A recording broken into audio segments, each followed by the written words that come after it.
Sir Prakash గారు అంటే మీకు కూడా తెలుసు మీడియాలో ఆల్రెడీ చాలా చర్చల్లో కూడా మీరు పాల్గొన్నారు. అంటే ఇప్పుడు ఈ అదానీ స్కీమో, స్కామో అంటే దీని గురించి మళ్ళీ నేను కొత్తగా ఎక్స్‌ప్లెయిన్ చేయక్కర్లే. నాకు తెలిసి ఒక కామన్ మ్యాన్‌గా నాకు అర్థమైంది మాత్రం ఒక 4 రాష్ట్రాలకి సంబంధము లేదంటే ఇదేదో యూఎస్ గవర్నమెంట్‌కి యూఎస్‌లో ఎఫ్‌బీఐ ఏదో కేసు బుక్ చేసింది జగన్ గారి మీదనో లేకపోతే ఇంకో 3 రాష్ట్రాల్లో ఏదో ఇంతవరకు తెలుసు. అంటే ఇది ప్రభుత్వాల మధ్య అంటే ప్రాబ్లం ఉందంటారా? మన దేశానికి ఏమైనా ప్రాబ్లం అయిద్దంటారా? వాళ్ళకే ప్రాబ్లం అయిద్దంటారా? లేకపోతే తెలంగాణకు కూడా ఏమన్నా అంటే గతంలో కేసీఆర్ గారు కూడా కలిసినట్టు కొన్ని వీడియోలు చూశాను నేను. మీరు టీఆర్ఎస్ ప్రభుత్వం అదానికి ఏది కూడా రాష్ట్ర ప్రభుత్వం తరఫున ఇవ్వలే. నేషనల్ హైవేస్ రాష్ట్ర ప్రభుత్వం చేతిలో ఉండవు. అది ఆయన ఏదైతే ప్రాజెక్టులు తెచ్చుకున్నాడో అవి కూడా కేంద్రానికి సంబంధించినవి. ఏ ఒక్క ప్రాజెక్ట్ కూడా ఆయన అపాయింట్మెంట్ కూడా చాలాసార్లు అడిగితే రిజెక్ట్ చేశారు. ఓకే. ఎందుకంటే సింగరేణిలో తవ్వుతా పోతే బొగ్గు దొరుకుతుంది. ఎగ్జాక్ట్లీ.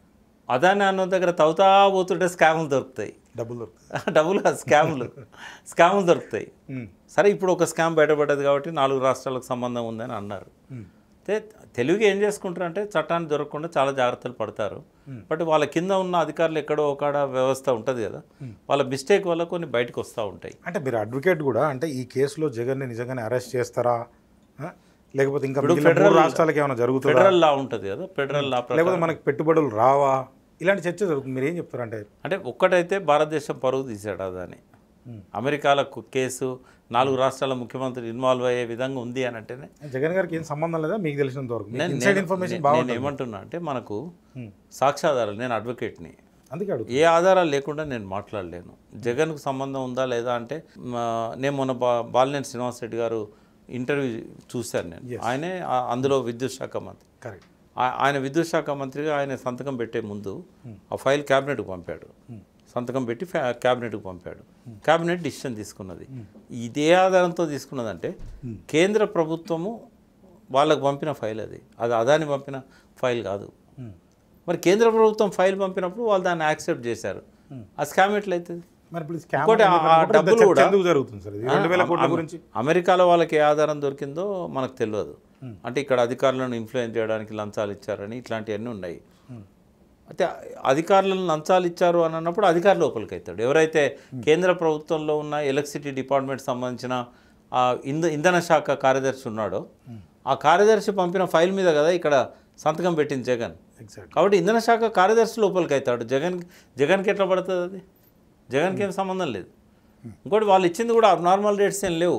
బయట ఒక్కోసారి 5 రూపాయలు పెట్టుకుంటున్నారు పవర్ ఒక యూనిట్.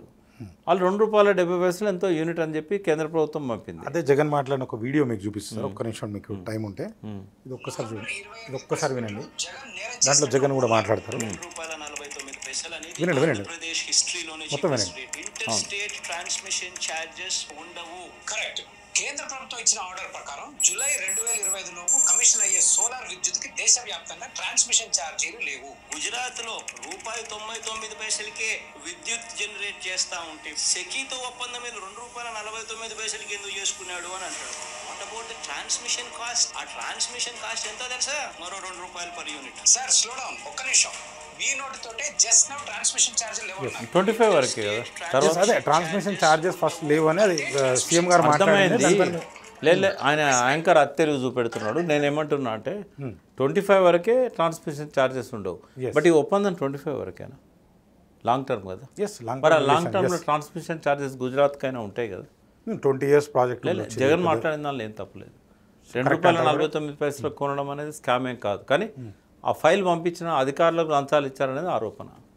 ఆరోపణలో బలయ్యేది ఆ ఇంధన శాఖ కార్యదర్శి ఒకవేళ రుజువు అయితే. బట్ ఒకటి అదాని గురించి చెప్తాను. ఒక గొప్ప చరిత్ర ఉంది భారతదేశ పెట్టుబడిదారులకు. టాటా లాంటి వ్యక్తి, ఆ జంషెడ్జీ టాటా కావచ్చు, అంతకంటే ముందున్న ఆయన తాతగారు కావచ్చు, ఒక గొప్ప సంప్రదాయాన్ని నెలకొల్పారు. ఒక అద్భుతమైన పెట్టుబడిదారి వ్యవస్థను వాళ్ళు శ్రీకారం చుట్టి ప్రజలను భాగస్వామ్యం చేశారు, వర్కర్స్ను భాగస్వామ్యం చేశారు. ఒక టాటాను ఒక అదాని చూసినప్పుడు ఒక తెలంగాణ కీర్తి పతాకను ఆకాశం నుంచి పాతాళానికి అదాని తీసుకొచ్చాడు.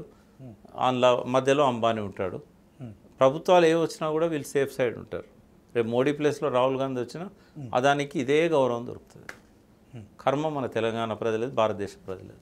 అంటే ప్రభుత్వాలైనా పెట్టుబడిదారులని దగ్గర తీస్తే అంటారు మీరు? దగ్గర కాదు, వాళ్ళ భుజాల మీదే ఉన్నాయి కదా. తీయాలా తీయొద్దు అంటారు మీరు? ఏం చెప్తారు? వీళ్ళు వాళ్ళ దగ్గర తీయడం కాదు, వీళ్ళ బతుకుతెరువును భవిష్యత్తును డిసైడ్ చేసేది, వీళ్ళ తలరాతలు మార్చేది అదాని అంబానీలు.